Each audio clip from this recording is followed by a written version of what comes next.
The Indian Act has controlled our lives and freedoms for over 150 years. It is the root of racist stereotypes. It has broken up families and broken our ties to our language and culture. It has eroded the authority of our leaders and belief systems. It was written to oppress us and turn us into wards of the colonial state. This is not ancient history. The federal government still has direct authority over many aspects of our lives. This must change. We're solo people. The people of the river. This is our home and we demand respect. This is our home and we demand respect. Demand respect. This is our home. We demand respect. If we joined the army, we lost our status. We were denied the right to vote. We have not been in control of who is considered a member in our community. Some of our women and their children were denied status.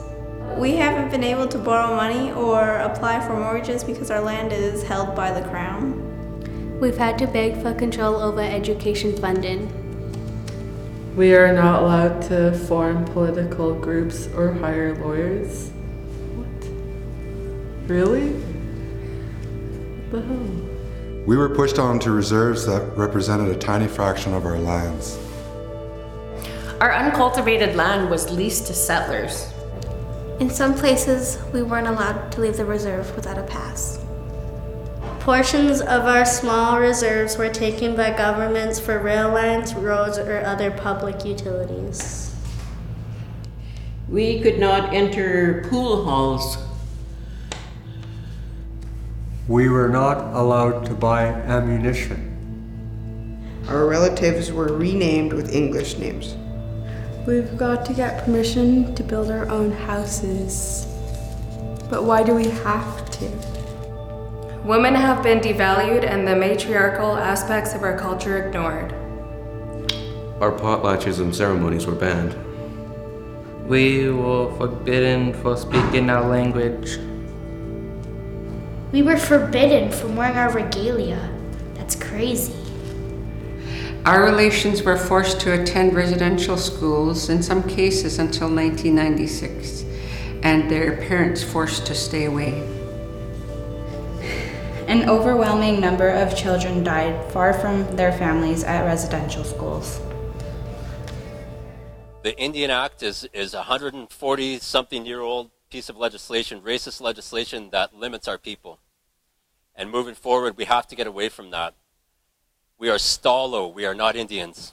We have to move away from that. My status card says Certificate of Indian Status. I don't want to see that in the future. I want our kids to not know what it's like to be under the Indian Act. It's a lot of work and we have a lot of work ahead of us, but it's a fun journey that we are about to start, and being able to lay the groundwork and make a brighter future for our future generations. The Indian Act sucks. The Indian Act sucks. The Indian Act sucks. The Indian Act sucks. The Indian Act sucks. The Indian Act sucks. The Indian Act sucks. The Indian Act sucks. Indian Act sucks. The Indian Act sucks. The Indian Act sucks. Not supposed to laugh. The Indian Act sucks. The Indian Act sucks. Yeah, I know.